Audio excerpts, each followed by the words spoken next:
지난 1월 첫 주일부터 우리가 마가복음서를 통해서 예수님의 말씀, 예수님의 행적, 또 예수님께서 행하신 권능과 기적들을 하나씩 생각을 해보고 있는 중입니다. 요 몇 주간 동안에 했던 이야기들을 다시 정리해 보면 예수님께서는 가버나움을 떠나셔서 배를 타시고 거라사 사람들이 사는 곳으로 가셨는데 거기 귀신 들린 사람 하나를 만나셨습니다. 예수님께서는 이 불쌍한 사람 속에 들어가 그를 제어하고 있던 군대 귀신을 쫓아내시고 이 사람을 온전하게 하셨습니다. 그랬더니 거라사 사람들이 몰려 나와서 예수님께 떠나 주십시오 라고 했기 때문에 예수님은 다시 배를 타시고 원래 출발지였던 가버나움으로 되돌아가셨습니다.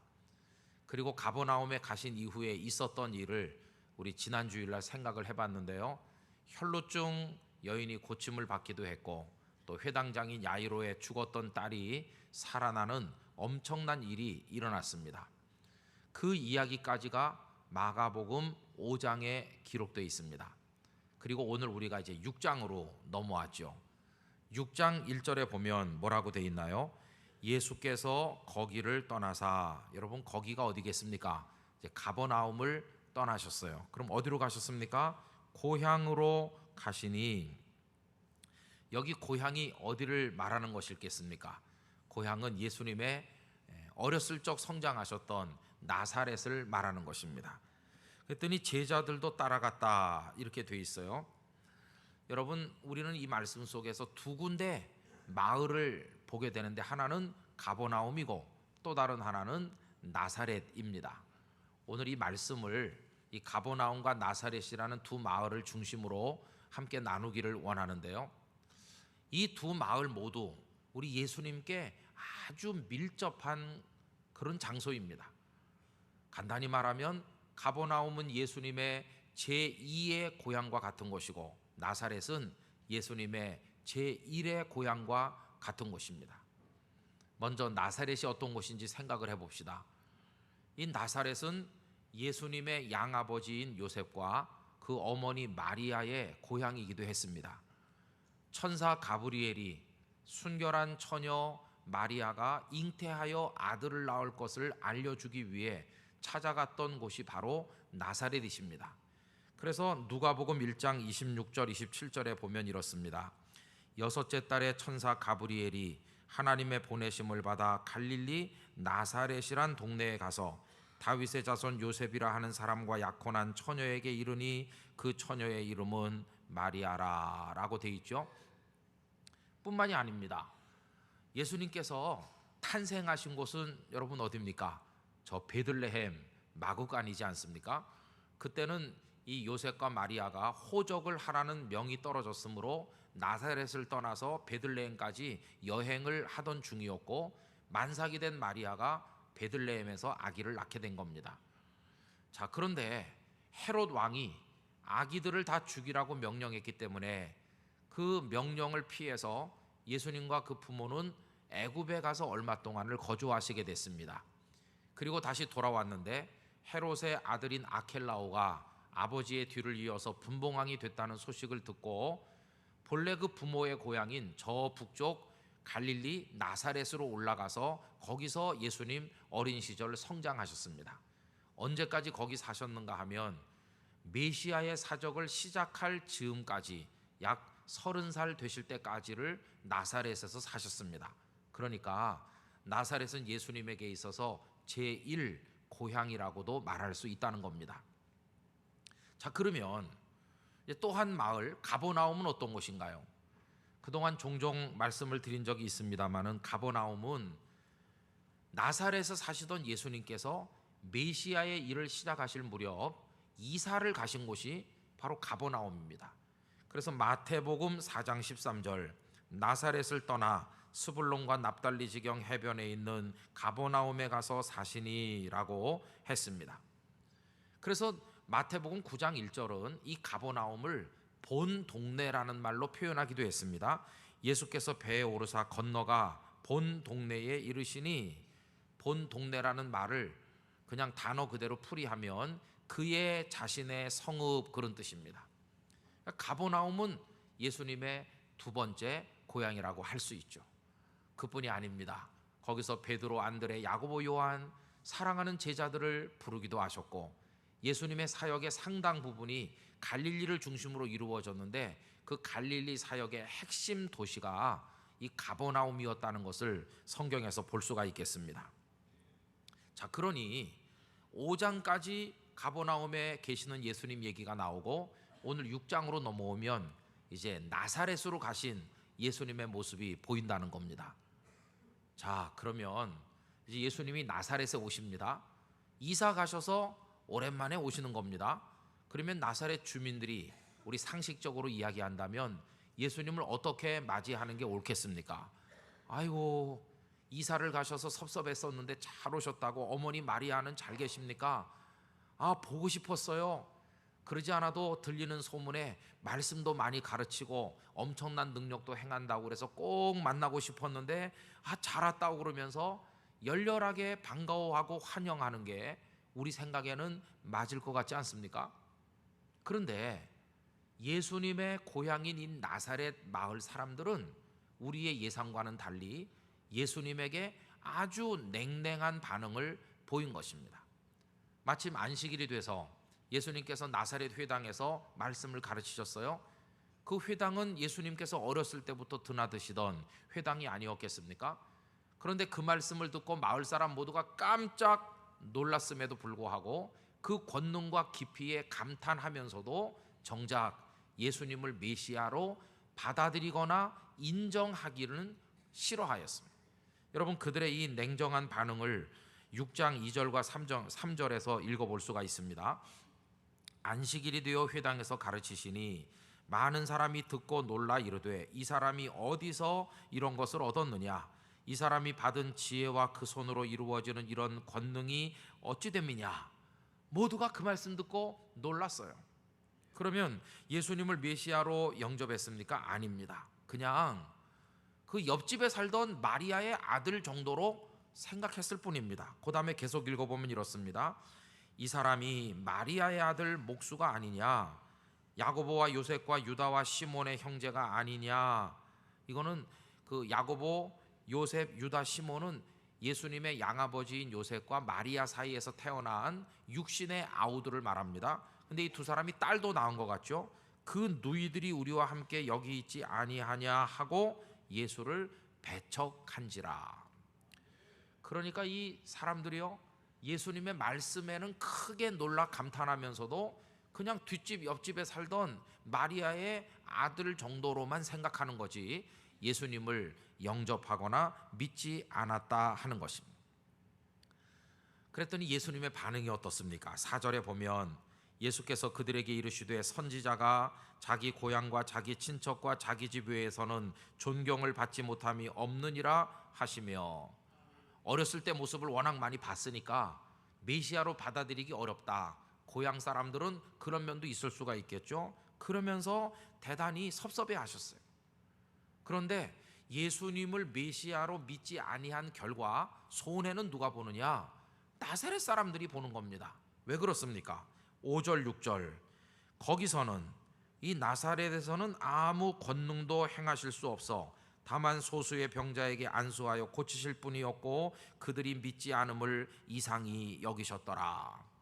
엄청난 능력을 가진 주님이 오셨음에도 그들이 받아들이거나 인정하지 않으므로 그 권능을 나사렛 사람들은 체험해보지 못하는 결과를 보게 됐다는 것입니다.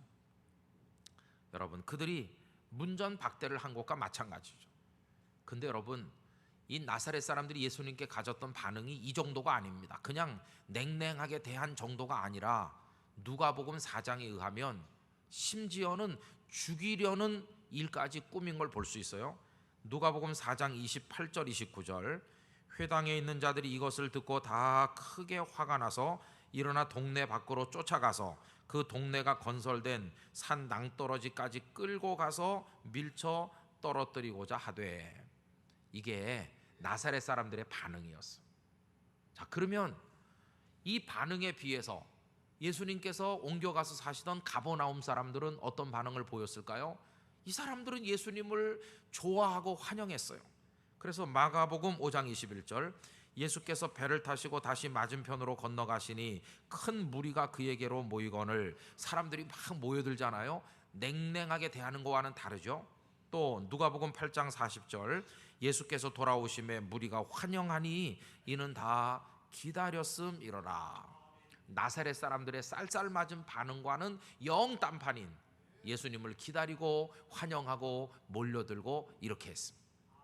자, 그래서 그런지 이 가버나움에서는 주님의 권능이 나타나 엄청난 기적들이 계속 일어났습니다.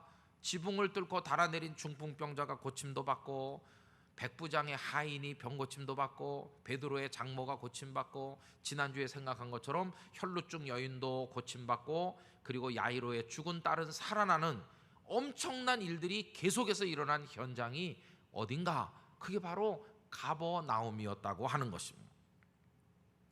자, 그러면 이 가버나움 사람들이 대단한 주님을 통한 기적을 받겠구나 생각할 수 있죠. 만약에 누가 그 혹시 예수라는 사람에 대해서 아시오? 이렇게 묻는다면 가버나움 사람들은 밤새 할 말이 많았을 겁니다. 내가요 가버나움 사람인데 내 예수님 옆집에 살아요. 옆집에. 그분이 누군지 궁금하십니까? 그분은 이런 일도 하셨고 저런 일도 하셨고, 예수님의 말씀도 많이 듣고 예수님의 행하시는 기적도 많이 경험한 사람, 이 가버나움 주민들이시죠. 자, 그러면 이렇게 나사렛 사람들하고 가버나움 사람들을 말씀드린 다음에 여러분들께 질문을 해보면 뭐라고 대답하시겠어요? 우리 교우님들은 나사렛 주민처럼 되고 싶으십니까? 아니면 가버나움 주민처럼 되고 싶으십니까? 이렇게 제가 여쭤본다면 뭐라고 대답하시겠어요? 예수님을 냉랭하게 대접하고 오히려 쫓아내려, 그리고 낭떠러지에서 밀쳐 죽이려고 했던 그런 나사렛 사람들처럼 되고 싶은가? 아니면 예수님을 좋아하고 몰려들어 예수님의 기적을 경험하는 가버나움 사람이 되고 싶은가? 그럼 뭐라고 대답하시겠어요? 당연히 가버나움 사람 되고 싶으시죠. 주님 곁에 있고 주님 통해 음식도 받아 먹고 주님의 능력을 통해 병고침도 받고 주님의 은혜를 입는 사람 되고 싶으시죠? 여러분들의 소원대로 되시기를 축원합니다. 주님을 통해서 우리를 억누르고 있는 많은 아픔과 상처들이 회복되고 치유되는 역사를 경험하기를 기원합니다. 자, 그러면 가버나움 주민처럼 하자 이렇게 하고 설교 끝내면 될 것 같은데 그렇게 할 수가 없다는 겁니다. 제가 드리려는 말씀은 이제 시작하는 겁니다. 가버나움 사람처럼 하자고 말하고 설교를 끝낼 수 없는 아주 심각한 이유가 있다는 겁니다. 그게 어디서 노출되고 있느냐 하면 우리가 두 번째 읽은 마태복음 11장 본문에서 우리가 발견할 수 있습니다. 여러분 11장 23절에서 우린 충격을 받아요. 23절 다시 한번 다 같이 읽어보겠습니다. 가버나움아 내가 하늘에까지 높아지겠느냐? 음부에까지 낮아지리라. 내게 행한 모든 권능을 소돔에서 행하였더라면 그 성이 오늘까지 있었으리라. 이렇게 예수님 말씀합니다. 음부에까지 낮아진다는 것, 저 지옥불에 떨어져 멸망한다는 겁니다. 여러분 이 말씀이 예수님을 냉대하고 낭떠러지로 끌고 가 죽이려고 했던 나사렛 사람들에게 하신 말씀이라면 우리 이해할 수 있습니다. 그런데 그게 아니고 예수님 좋아하고 환영하고 예수님을 통해 기적을 경험하는, 어찌 보면 하나님의 나라에 가장 근접해 있는 것처럼 보이는 가버나움 사람들에게 하신 말씀이라는 데서 충격을 받는 겁니다. 아니 어떻게 가버나움 사람들에게 이렇게 심한 말씀 하시게 됐는가? 여러분 여기서 우리는 그리스도인에게 가장 소중한 게 뭔지 물어봐야 됩니다. 우리 기독교 복음의 핵심 가치가 뭔지를 질문해 봐야 됩니다. 그게 뭘까요? 제가 대학에 다닐 무렵에 저희 부모님께서는 서울에서 하시던 일이 잘 안 돼가지고 경상북도 봉화에 가서 과수원을 운영하고 양봉도 하시고 그랬습니다. 여름방학이 되면 종종 갔습니다. 가서 그 맑고 좋은 계곡에서 한 달씩 머물다 오고 그랬는데요, 한 번은 가니까 저희 어머니 얼굴이 새카만 게 완전히 돌아가시게 됐더라고요. 원래 병약하시기도 했는데 제가 갔을 때는 죽도 요만큼 뜨다마다 하시고 아야 이렇게 하면서 오늘이라도 돌아가실 것 같이 보였습니다. 그래도 명색이 아들이라고 버럭 화를 내면서 이 모양이 되도록 왜 서울에 병원에 안 오시고 이러면서 제가 뭐라고 했습니다. 당장 병원에 가야 되는데. 그랬더니 야, 이 시골 구석에서 어떻게 금방 병원에 가겠냐, 그리고 뭐 이러다 낫겠지. 제가 뭐라고 막 야단하듯 말씀드리고, 그리고 약속했습니다. 꼭 서울에 이제 갑니다. 내가 먼저 갈 테니까 꼭 오세요. 이렇게 이제 했어요. 그리고 저는 바로 서울로 간 게 아니고 저를 학생 때 가르치셨던 목사님 목회하시던 대구에 가서 그 목사님 사택에서 하룻밤 자고 목사님 따라 새벽기도 나가서 그 교회에 새벽기도 드리는 마루바닥에 앉아가지고 가만히 있으니까 시골에 계신 어머니 생각이 나면서 눈물이 막 났어요. 이렇게 돌아가시면 안 되는데 무슨 죽을 병에 걸렸나 보다. 어떻게 사람이 저렇게 망가질 수가 있나. 하나님, 우리 어머니 살려주세요, 고쳐주세요. 그러면서 눈물이 막 나고 기도를 막 했어요. 그리고 저는 이제 서울에 갔어요. 그런데 하루 이틀 지나도 안 오셔서 또 화가 나가지고 어떻게 전화 통화를 했습니다. 막 뭐라고 했습니다. 왜 빨리 오신다더니 안 오시느냐고. 그랬더니 어머니 목소리가 확 달라요. 예, 이제 내가 다 낫다. 내가 그걸 어떻게 압니까? 믿을 수도 없죠. 아니, 다 낫다니 무슨 말이에요? 그러니까 내가 아픈 게 없어졌고 밥을 잘 먹고 있다는 거예요. 힘이 난다. 그럼 안 오실 겁니까? 안 간다. 아이고. 근데 여러분 참 놀랍죠? 우리 어머니 말씀이 맞아요. 다 나으신 겁니다. 그때 이후로 그 병으로 돌아가실 때까지 한 번도 고생하지 않으셨어요. 할렐루야. 주님이 고치셨어요. 내가 말이야, 너 간 그 다음 날 새벽에 일어나서 기도하는데 저희 어머니는 한 서너 시 되면 매일같이 일어나 몇 시간을 기도했거든요. 그런데 몸이 막 불덩어리 같이 뜨거워지면서 주님이 나를 만져주셨다.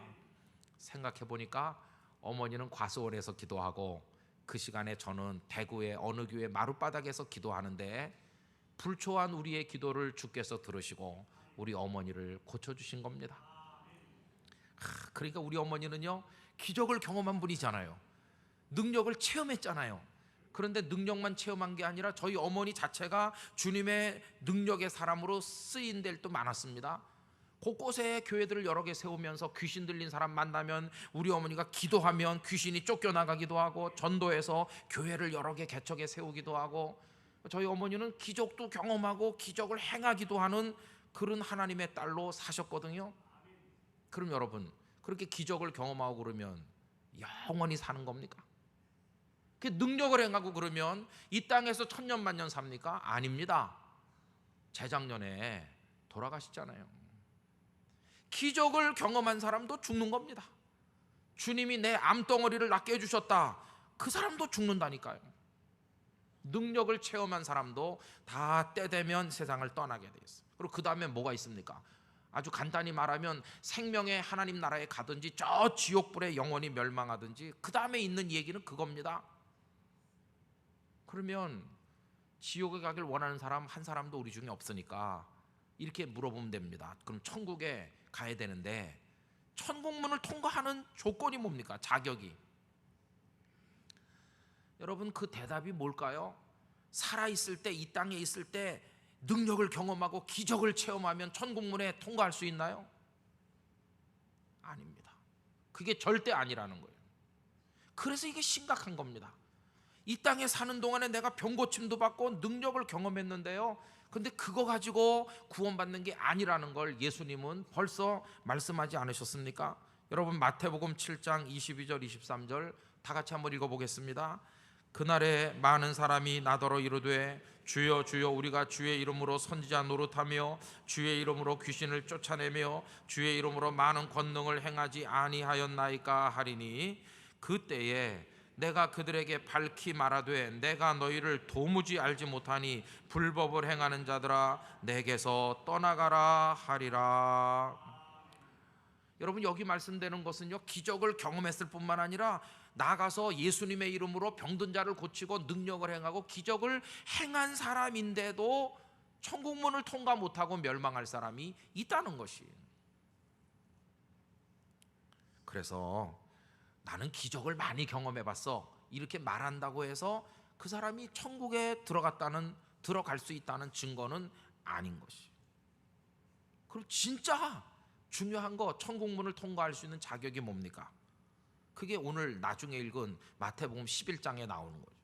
여러분, 예수님이 가버나움만 책망하신 게 아니고 고라신, 베세다 이런 동네도 다 꾸짖으셨어요. 근데 이 동네들의 공통점이 뭐냐 하면 예수님께서 기적을 가장 많이 행하신 동네들이라는 공통점이 있어요. 근데 왜 책망하셨느냐? 이유가 뭐냐? 여러분, 마태복음 11장 20절 우리 다 같이 한번 읽어보겠습니다. 예수께서 권능을 가장 많이 행하신 고울들이 회개하지 아니함으로 그때에 책망하시되. 기적을 많이 경험했는데 왜 책망받았다고 나옵니까? 회개하지 않기 때문에. 여러분, 그래서요, 아무리 기적을 많이 경험해도 회개하지 않으면 그건 아무 소용이 없는 것이. 어느 정도 심각한 책망을 하셨냐 하면 이 고라신과 베세다는 구약 성경에 나오는 두로와 시돈보다도 더 비참하게 망할 거라고 하셨습니다. 두로와 시돈은 페니키아 문명의 중심지고 성경에 나오는 가장 간악한 여인 중에 하나인 아합의 아내가 된 이세벨이 바로 시돈의 공주 아닙니까? 나중에 느부갓네살 왕에 의해서 완전히 초토화된 것이 두로와 시돈이죠. 근데 거기보다도 더 비참하게 망한다. 심지어 이 가버나움은요, 하나님의 진노의 유황불에 멸망해서 소금바다가 돼버린 소돔 성보다도 더 비참하게 망할 거라고까지 경고하시는 겁니다. 여러분, 오늘 읽은 말씀 마태복음 11장 21절 22절 보세요. 화 있을진저 고라시나 화 있을진저 베세다야, 너희에게 행한 모든 권능을 두로와 시돈에서 행하였더라면 그들이 벌써 베옷을 입고 제에 앉아 회개하였으리라. 내가 너희에게 이르노니 심판날에 두로와 시돈이 너희보다 견디기 쉬우리라. 그리고 23절 24절 우리 다 같이 읽어봅니다. 가버나움아, 네가 하늘에까지 높아지겠느냐? 음부에까지 낮아지리라. 네게 행한 모든 권능을 소돔에서 행하였더라면 그 성이 오늘까지 있었으리라. 내가 너희에게 이르노니 심판날에 소돔 땅이 너보다 견디기 쉬우리라 하시니라. 아멘. 아멘 하기 무서운 말씀이죠. 무엇 때문인가? 회개하지 않았어요. 주님의 은혜는 입었어요. 그런데 회개하지 않은 거예요. 그리고 예수님을 구주로 믿어야 되는데 예수님을 구주로 믿으려면 회개를 해야 믿을 거 아닙니까? 그들은 예수님을 그저 좋아하고 환영은 했지만 자기들의 가려운 데나 긁어주는 분으로 이용했을 뿐이지 구주로 믿지 않았어요.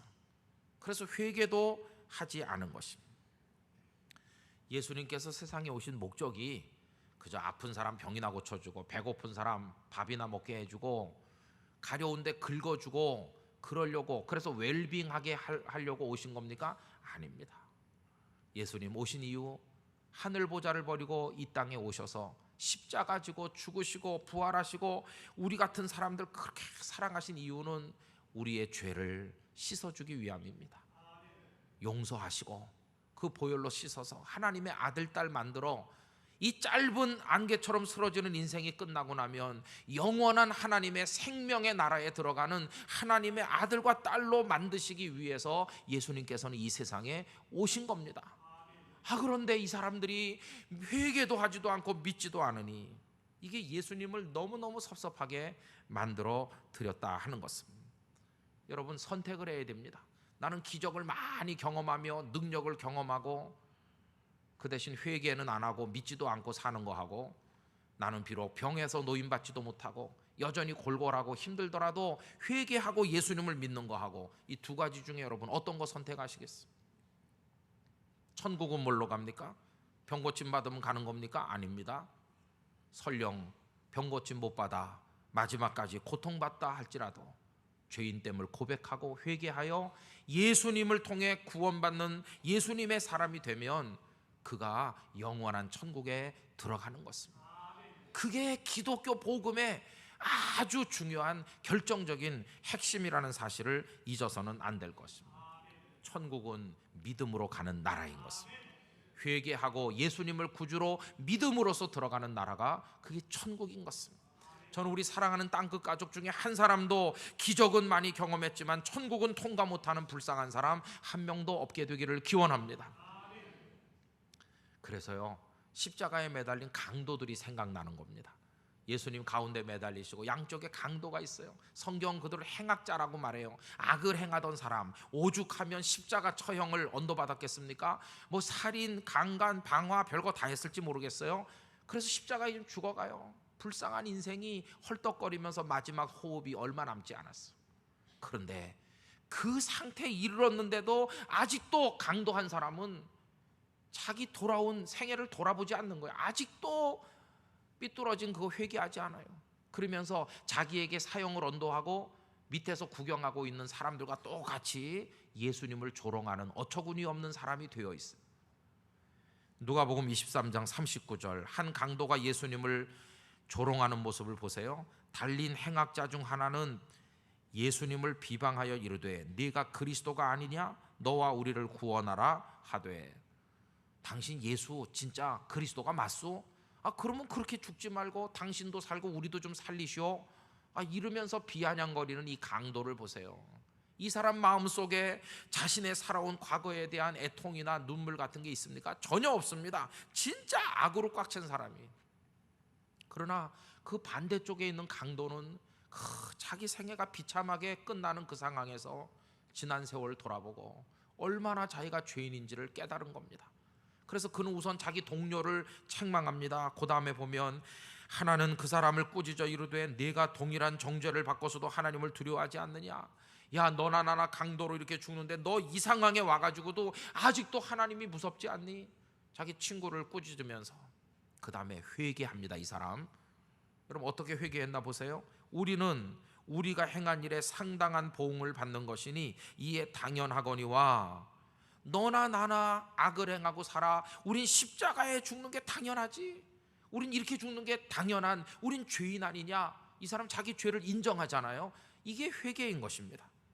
이 사람이 행한 것은 옳지 않은 것이 없다. 너랑 나랑은 죽어 마땅하지만 이분은 아니야. 이분은 다 옳은 일만 하셨단다.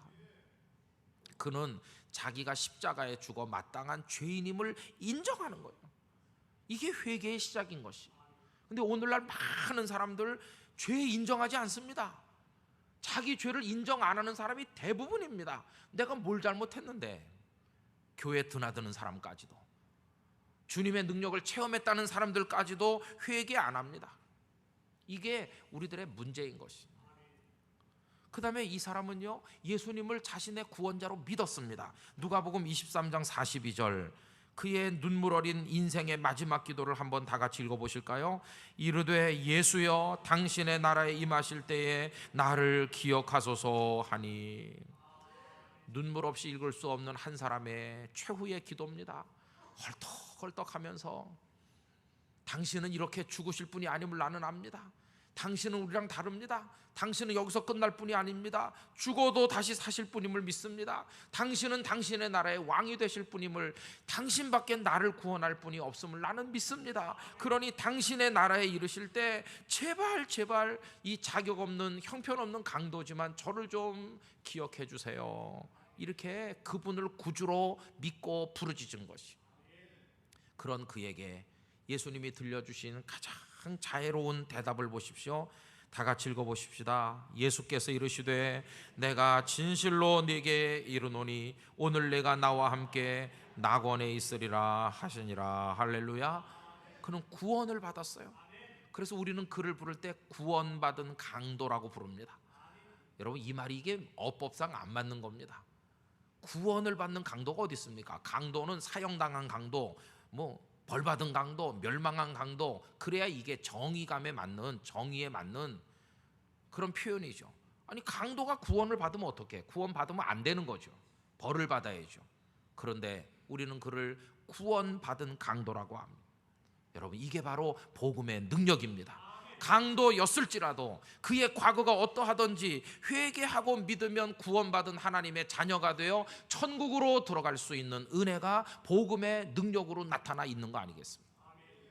여러분 오늘도 마찬가지인 것입니다.